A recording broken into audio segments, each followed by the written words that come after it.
Hey guys, Hybrid here. Now, in honor of the fact that Thor the Dark World is coming out, I think by the time I upload this, it'll be either the same week or 1 week after. But anyways, it's coming up very soon, so I thought I'd do a character bios on Thor. Because even if you saw the Thor movie, they didn't do a great job explaining fully the comic book version of Thor, like origin-wise, from, youth onward. They kind of just went to his young adult stage, which is where obviously the stuff happens where he gets sent to Earth. So I thought I'd do this. You guys can learn more about the character of Thor, especially if you didn't know, and even if you do know, you might learn something new. Um, so yeah, let's begin. So Thor is the son of Odin. If you don't know who Odin is, he is the king of Asgard, the All-Father of Asgard. It's his official title, just like Zeus is the Sky Father. And he's also the son of Gaia, also known as Mother Nature, who is the elder god of Earth. So that's the main reason why of all the gods and all of Odin's kids, the reason why Thor is considered usually the most powerful. Well, not usually, he is considered the most powerful, and that's because of this. He is the byproduct of two very powerful beings in the universe. But as a child, Thor grew up with his brother Loki, really stepbrother slash adoptive brother. If you don't know who Loki is, I'm very surprised. But Loki is the son of a frost giant, Laufey, actually the king of the frost giants or ice giants, everyone called them, from Jotunheim.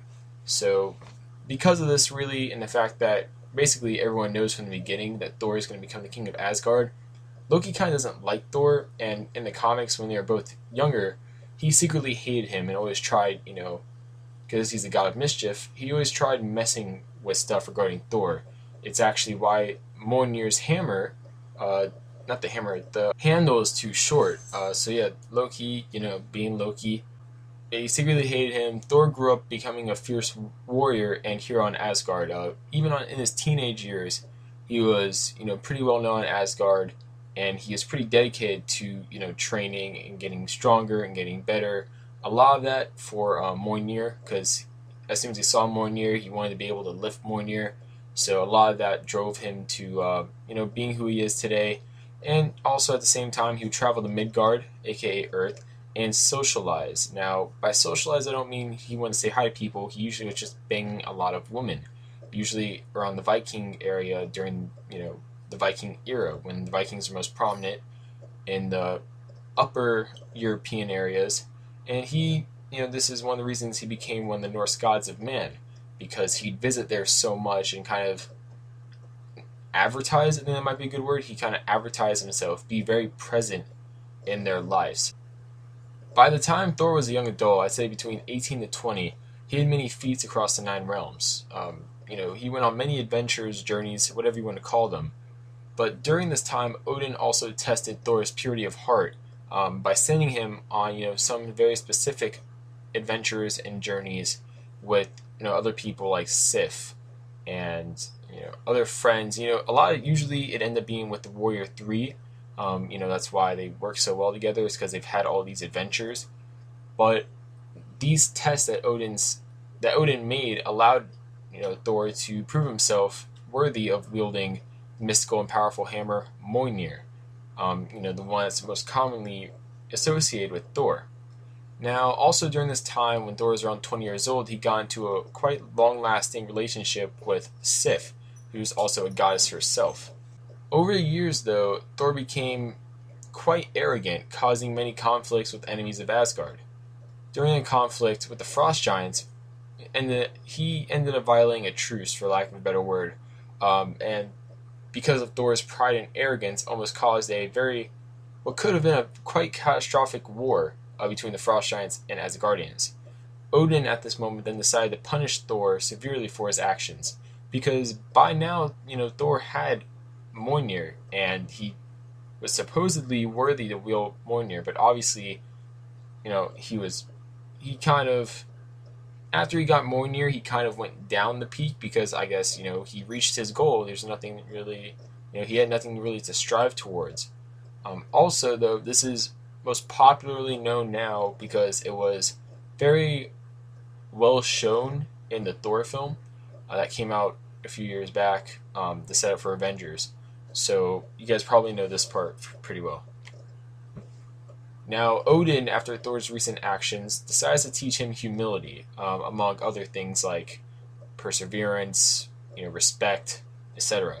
Now, Odin removes Thor's memories, which supposedly he had done previously a few times to teach him similar lessons, reoccurring theme with Thor, I guess, and sent him into Midgard in the mortal form of someone named Donald Blake, who ended up being a surgeon, helping people, and has a minor crippling, so kind of like a limp in a way, but a little bit more extreme than that, but not needing a wheelchair. That makes sense. Living as Donald Blake, though, it taught Thor humility, among other positive traits that he really needs, to live a life, especially a life of peace. To be a ruler, you can't just be brash, you can't just be hot-headed. You need patience, you need humility, you need those types of characteristics, and that's what he learned from being Donald Blake, living as Donald Blake. Now, eventually, though, he felt a compelling urge by Odin to journey to Norway. While in Norway, the alien race Kronins, the rock creatures, if you saw the Thor Dark World trailer, that's the one that Thor defeats. He pretty much shatters it. But they come from Saturn, and they started invading at Norway, of all places.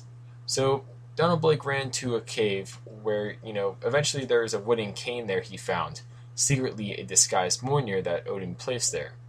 Now, trapped in the cave, because eventually kind of caved in, he hit the wall with the cane, out of rage. But, trying to get out, trying to, destroy rocks and stuff. And at this moment, he magically transformed into Thor. So as Thor, with his divinity back, he defeated the invading aliens, the Kronins. Thor continued for years with the two personalities, whatever you want to call them, Donald Blake and Thor, even starting a romance with his nurse, Jane Foster. Now, after a while, he eventually decided to leave the Donald Blake persona, and actually, in recent comics, Donald Blake became his entirely own character. That's a big reason, and also due to the fact that the whole Donald Blake thing, it started not getting that popular because it kind of held Thor back, especially in many of his journeys and adventures. So they just kind of left it. And same thing in the Ultimate Comics, they don't do Donald Blake, and that's why I'm pretty sure that's why in the films they haven't made, like, they didn't give Thor that whole Donald Blake thing. Like, they did hint at it, kind of in Nazi comics, but they didn't make him have that kind of weakness, you could say, or have that limitation. But during these modern times, Thor has helped found the Avengers, protect Midgard various times as Thor, the God of Thunder, or the Thunderer, Prince of Asgard, Future King, whatever you want to call him. He has a lot of titles. Now, abilities. Thor has superhuman strength, speed, durability, reflexes, healing, stamina, flight, magic, longevity. He's a master combatant, leader, and tactician. Now, I'm going to briefly go over these. Superhuman strength. His strength rivals that of the Hulk's. A big reason why being he is the son of Mother Nature, his son of essentially the Earth itself, and also the son of Odin. That being said, he has a portion of the Odin force in him, and also a portion of the Earth's power in him too, which is a big reason why he has very strong weather manipulation abilities, especially when he wields Mjolnir, who I'll get to Mjolnir when I get to the equipment part, because Mjolnir deserves its own part, doesn't deserve to be sideshowed by abilities. Now, like I said, strength, it rivals that of the Hulk's. He's very strong. He can lift, obviously, I know they categorize it like 100 plus tons is like the big thing, but yeah, Thor can lift much more than that. He's considered one of the strongest beings in the universe. Speed, he's quite fast, both while flying and on land, reflex-wise. He's been fighting for years. His reflexes are very, very quick, especially in battle. Durability and healing, this all kind of ties together. He can heal almost instantaneously from wounds, but at the same time, durability is very, very high. He can easily take things like a nuke. He can easily take things like punches from beings like the Hulk, energy blasts from powerful beings like the Silver Surfer, etc. Like, he could fight Thanos one-on-one and did pretty well. He actually knocked out Thanos once, with, I think it was 2 punches one time, and he just, with all of his strength kind of moment. So yeah, and also he took a beating from beings like Thanos before also, and he's fought in very powerful beings like Hercules, Beta Ray Bill. Obviously, they fought infamously and ended up, Beta Ray Bill ended up getting Stormbreaker. He's fought in demons like not Mephisto but Surtur. Surtur's considered a fire demon, and he's fought in beings like the Sentry, and etc. etc. So all in all, yeah, he's very durable. Stamina, that's pretty basic. He's a warrior. He's made, to fight, and he during the Odin sleep which is when Odin basically has to rest. It kind of, I think it's when he regains a lot of his power, because Odin does spend a lot of power, protecting Asgard for the most part, but doing other things that Odin does. So during this time, it's a few months of Odin resting. Thor single-handedly has many times been the man on the front line fighting off various threats that would try taking over Asgard for months on end without really resting. So testimony to his stamina there. Flight, I didn't know this initially, but it turns out Thor, if he tries hard enough, he can fly. He's shown it a few times, I guess, without Mjolnir. I guess he doesn't use it that much. Probably takes a lot of energy from him, but he can do it. Magic, being Asgardian, they naturally have some minor mystical properties, magical properties to them. It kind of goes into the longevity. And Master Combatant, he's been alive for centuries, thousands of years, and been fighting for a lot of those years. He's been trained in combat. The Norse gods are the gods of Vikings for a reason. Vikings are quite well known for their not only bravery but also for their warriors, and Thor is no different. He's also a leader. As the Prince of Asgard, as you can see on that top right picture, it shows him corralling troops of Asgard and leading them in battle while also looking pretty badass. And then he's a pretty masterful tactician, if I might say myself. He's been alive for centuries. He knows battle strategy. He knows battle. Essentially, he knows battle. There's no hiding that. He's probably, I'd say, the top mind for battle among the Avengers, among many people on Earth. Just from sheer experience, not because of educational training in strategy or tactics, but just because of his experience. After you have enough experience, that it speaks for itself. You know certain things from experience. Now let's get to equipment. His main equipment is Mjolnir. Over time, he's had several different things of equipment like swords, armor types, etc. But the main one that always stays around is Mjolnir. It's various magical properties made out of Eurometal by the dwarfs. I almost said trolls. I was thinking about Lord of the Rings. No, it's made by the... It's made by the dwarfs. I'm sorry. It's been a long day. But anyways, it's infamously said to be made from like a dying star.